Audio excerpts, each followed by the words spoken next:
Olá pessoal, sejam bem-vindos a mais um vídeo aqui do canal Dados Críticos. Meu nome é Igor Theory e nesse vídeo aqui a gente vai dar continuidade à nossa série de vídeos do Mestre Preguiçoso. Eu tô falando nessa série de vídeos, sobre como você pode preparar sua sessão de jogo, como você prepara ali de modo mais eficiente, para gastar menos tempo e conseguir preparar aquilo que realmente importa. Seja você um mestre iniciante ou alguém que já é experiente e quer aprender outras formas talvez de preparar uma sessão de jogo. Se você não assistiu os outros vídeos dessa série, eu recomendo que você assista antes de assistir porque eu vou tratando dos assuntos de um modo cumulativo, então talvez eu cite alguma coisa que a gente já tratou no vídeo passado. Então seria interessante que você assistisse os outros antes de assistir esse aqui. Hoje, especificamente, a gente vai falar sobre a criação de NPCs, que são os Non-Player Characters, ou seja, os personagens que não são jogadores. Na verdade, são os personagens que são controlados pelo mestre, que é o DM ali, que faz o papel da mestragem. E aí eu fiz um roteiro aqui pra gente seguir, pra estruturar essa nossa conversa. Então no começo do capítulo, o Mike Shea, que é o autor desse livro no qual a gente está se baseando,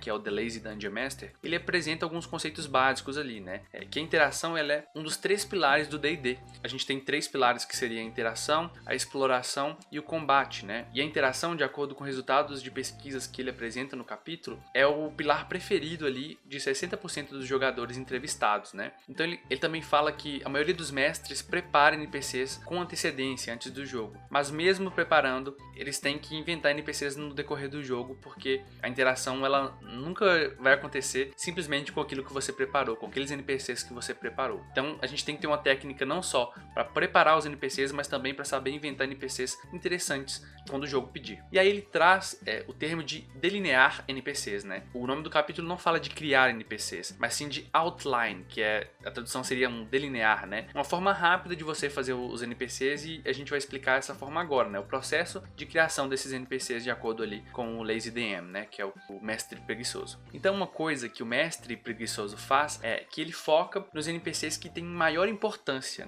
que são os NPCs principais do jogo, que são aqueles que vão ter mais interação com o grupo, sejam eles os vilões, mais notáveis ali, são aqueles que vão dar missões para os jogadores, e outros NPCs mais críticos, que vão ter interação maior com o grupo. Outra coisa que ele fala é que seria interessante que você preparasse apenas os NPCs que têm um papel chave na aventura, ou seja, que vão fazer a história avançar ou algo do tipo. Senão você pode pular os outros NPCs, que ele vai mostrar um método aqui depois para que você consiga criar NPCs de uma forma mais rápida. Quando você for preparar os NPCs para a sessão, é importante que você seja breve também. Então tenta evitar a armadilha de ficar criando toda uma história de vida para os NPCs, criar, 5 páginas de um trauma que o NPC teve no passado. A gente pode fazer isso depois, pode aprofundar, mas tenta evitar essa armadilha de ficar escrevendo detalhadamente e gastando muito tempo com a preparação de um NPC. Você tem que focar na hora que você for escrever nas coisas que vão te ajudar a interpretar aquele NPC na mesa, E não em coisas sobre o passado, detalhes muito minuciosos, porque isso provavelmente você vai acabar esquecendo e pode ser que faça você, como ele mesmo diz em outros capítulos que eu já mencionei, você cair em amores por aquele NPC e que, virar seu NPC preferido e ele não pode morrer, o grupo não pode conversar com outras pessoas. Isso aí é um problema, Então você tem que também estar preparado para jogar aquele NPC fora, descartar ele caso seja necessário. E quais são as notas que vão nos ajudar a interpretar esse NPC na mesa? Ele coloca alguns pontos, que seria interessante você colocar um nome, uma conexão desse NPC com a história, Então o que ele está fazendo ali? Que conexão que ele tem com o grupo? Por que ele é importante? Por que você está preparando ele, E ele fala também de um arquétipo para te ajudar a interpretar. Esse arquétipo, ele fala que você pode pegar de um personagem da cultura popular. Pode ser de livros, de séries, de filmes, de podcasts, de outra mesa, por exemplo. Mas é interessante que você pegue um arquétipo. Esse arquétipo é como se fosse um modelo, sabe? E você vai mudar, quase como se você mudasse a aparência desse arquétipo, e rapidamente você vai ter ali um NPC prontinho, que você já tem ele fixo na sua memória, O arquétipo funciona, E no caso de um NPC que,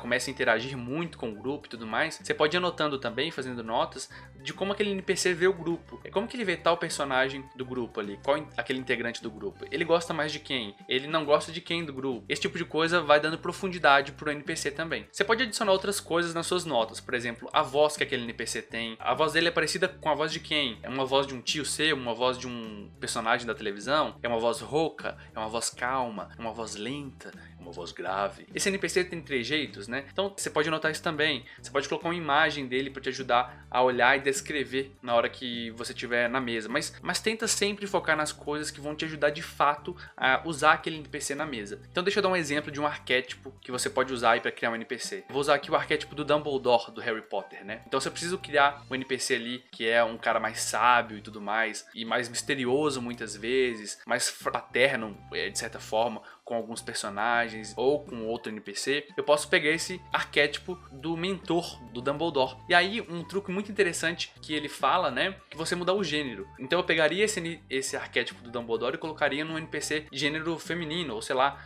ou talvez sem gênero também, né? Ou talvez fazer um personagem num gênero não definido, talvez, né? Talvez ele seja de uma ascendência, de uma raça em que talvez nessa questão de gênero nem faça sentido, né? Então, olha que legal. Eu tenho ali um arquétipo pronto que eu sei como aquele personagem lidaria muitas vezes com os outros, com o mundo, né, a visão dele de mundo. E ao fazer essa mudança, eu consigo muitas vezes fazer com que os jogadores nem percebam que eu tô talvez usando um arquétipo, né?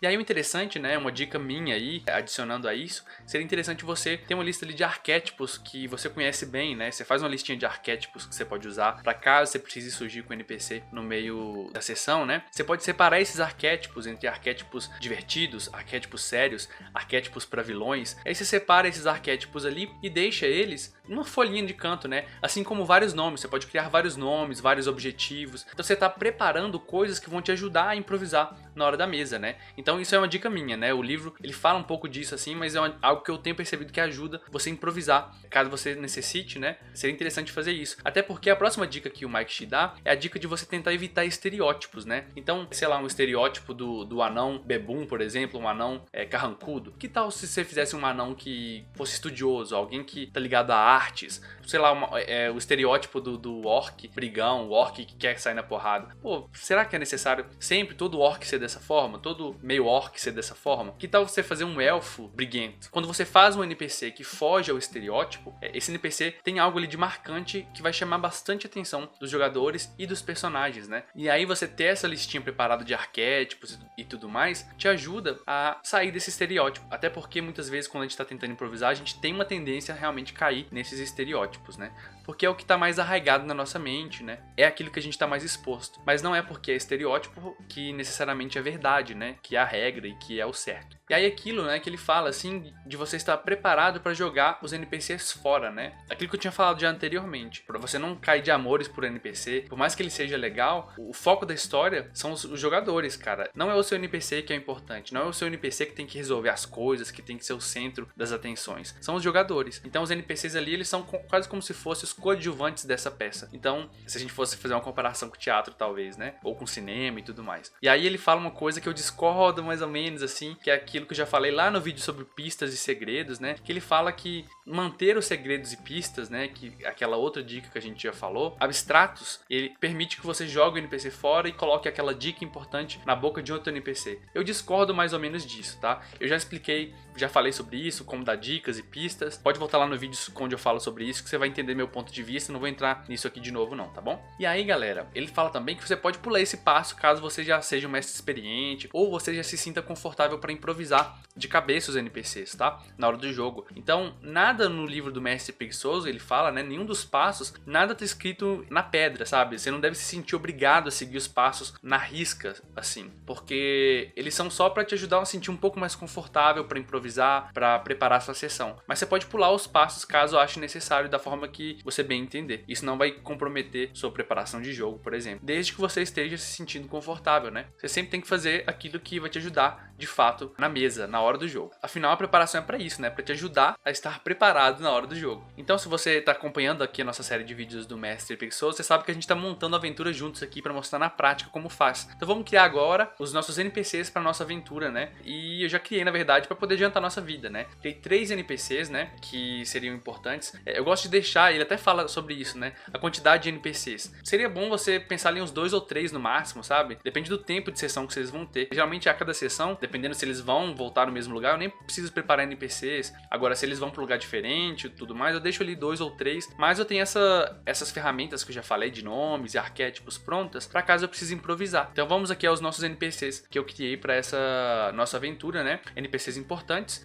Eu criei 3 NPCs que já comecei a dar dicas deles lá nas dicas e pistas, tá? Então o primeiro é o Satyr, que é aquele mensageiro que vai interagir bastante com o grupo, né? Que tá indo com eles na viagem. Pode interagir ou não, né? Não sei se vai interagir. E ele é um mensageiro que trabalha para Tear. E eu gosto de colocar, além no ligação com o grupo, né, que é essa primeira linha aqui, o que ele é, eu gosto de colocar também um objetivo do NPC, né, em uma frase ali, porque isso vai me indicar para qual direção o NPC vai, independente dos jogadores, o que ele quer, entendeu? Qual que é o objetivo dele? Seja algo simples, como por exemplo, ficar rico. Eu sei que ele tá trabalhando por dinheiro, né, independente dos jogadores ou não. Agora o objetivo do Satyr, né, é fazer o seu trabalho para ganhar sustento e manter-se neutro e invisível. Então ele é um cara ali que, cara, para ele entregar esse negócio aí tanto faz, sabe? Ele só quer fazer o trabalho dele. Então eu sei como é que ele vai agir a partir disso. Esse objetivo me ajuda nisso. E aí, em relação ao arquétipo, eu usei um arquétipo de um lugar até meio incomum, né? Que é a Paola Carosella do MasterChef, né? Porque é uma mulher mais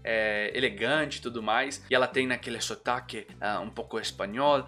Não sei fazer direito, né? Mas eu faria o sotaque do Satyr mais ou menos dessa forma, pensando no sotaque dela, né? Não precisa ser necessariamente igual, mas algo que vai te ajudar a lembrar como que ele se comportaria, entendeu? Então, ao interpretar o Satyr dessa forma, talvez os jogadores nunca vão pensar que, beleza, eu tô tentando imitar a Paola Carosella do MasterChef. Talvez eles nem vão pensar nisso, mas isso me ajuda na hora do jogo a saber como aquele NPC se comportaria, por exemplo, né? Vamos usar o próximo, que é o Farael, que é um elfo membro investigador da Tear que reside em Calvir. E o objetivo do Farael, né, é descobrir onde fica a base dos caídos e os seus objetivos. Os caídos é aquela organização do mal, assim, que ataca os jogadores no começo forte, no início da nossa sessão, né? E aí, olha aqui que eu tinha colocado, né? O Dumbledore do Harry Potter, como um arquétipo pra ele, né? Então, eu posso talvez fazer uma voz mais ou menos assim pra aquele NPC. Eu sei mais ou menos os trejeitos dele. E assim, não precisa fazer vozes se você não consegue ou não se sente confortável, se você tem vergonha ainda, né? Mas é simplesmente pra te ajudar a saber como que você deveria interpretar aquele NPC, pra qual lado que ele vai, entendeu? O que ele faria em tal situação, né? Você consegue pensar com mais clareza o que o Dumbledore faria em tal situação.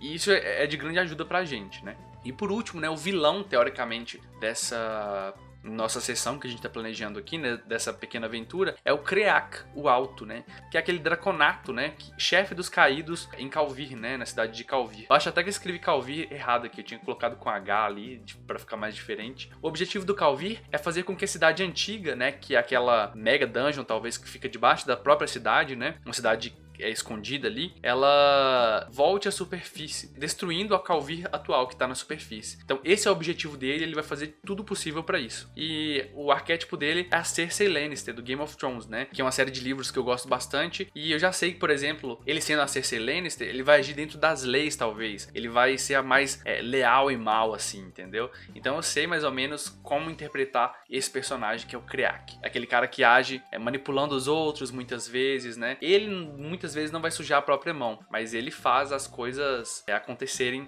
do jeito que ele quer. Então esses seriam os NPCs principais aqui, né? E aí em relação a nomes, por exemplo, eu já tenho outro vídeo no canal aqui que você pode assistir, que é onde ensino a fazer uma tabela aqui no Roll20 para gerar nomes automáticos, aleatórios, né? Então você pode, por exemplo, gerar um nome aleatório ali de um NPC caso você precise improvisar. Além disso, você também pode criar uma tabela com arquétipos, né, diferentes, se você quiser achar interessante, ou um handout aqui, né? Tem outro vídeo do canal aqui, se talvez for do seu interesse, onde eu ensino a criar tabelas no Roll20 de uma forma muito rápida, usando uma tabela lá, né, aquelas documentos de tabelas do Google Docs, né? Então, se for do seu interesse, se for te ajudar, prepare essas coisas. Mas sempre olhe para você mesmo, sempre reflita. Isso que eu tô preparando vai me ajudar de fato na hora do jogo? Será que eu vou precisar realmente disso que eu tô preparando? E se a resposta for não, deixa aquilo de lado. Resista à tentação de se sentir super preparado, tá? Porque a gente nunca vai estar 100% preparado. Por mais que você prepare tudo, os jogadores vão ir para outro lado e você vai ter preparado tantas coisas que isso pode acabar tendo o efeito reverso. Você tem tanta coisa para ler, tem tanta coisa para seguir à risca que você pode se sentir despreparado. Então, sempre faça essa reflexão. Isso que eu tô preparando vai me ajudar de fato na hora do jogo? Se não, aí você tenta deixar de lado e ver o que acontece, ok?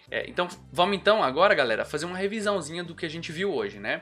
De como delinear os seus NPCs, tá? Prepare alguns NPCs e improvise os outros no jogo. Tem uma lista de nomes, ajuda bastante, tá? NPCs preparados serão geralmente aqueles que têm um papel importante na sessão e na história. Então não prepare nada, sei lá, um sapateiro, que não vai ser tão importante para a história, mas você sentiu que seria interessante ter um sapateiro. Se não vai ter um papel na história, não precisa preparar tanto assim. Você pode simplesmente pensar, tem um sapateiro ali, beleza.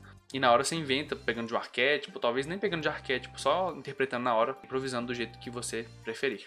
Seja breve, escreva o básico: nome, arquétipo, conexão com aventura e traços específicos. E outras coisas que vão te ajudar a interpretar ele na mesa, tá? Evite a tentação de escrever algo gigantesco, ok? Então é isso, galera, esse é o vídeo de hoje aqui sobre como criar, delinear seus NPCs, né? Esse termo delinear aí, para tentar lembrar uma coisa mais rápida, né? Espero que tenha ajudado você de alguma forma, seja você um mestre iniciante ou alguém mais experiente. Indica esse vídeo pro seu amigo que é mestre ou talvez que tenha interesse de mestrar. E se te ajudou de alguma forma, pelo menos a refletir sobre o RPG, né? Sobre como preparar uma mesa, eu te peço que se inscreva no canal e curta aí o vídeo também, né? Eu vou deixar outros 2 vídeos aí. Tem vários outros assuntos interessantes aí no canal para você se inscrever. E se você tem alguma dúvida, alguma outra coisa, eu vou pedir para você me mandar lá no Instagram, porque eu vou fazer um vídeo com perguntas e respostas. Então, só as perguntas e respostas que tiverem lá vão entrar nesse vídeo, tá? Então, pode mandar direct e tudo mais, eu vou fazer um vídeo respondendo. @dadoscríticos tá aqui embaixo também, né? É isso aí, até mais.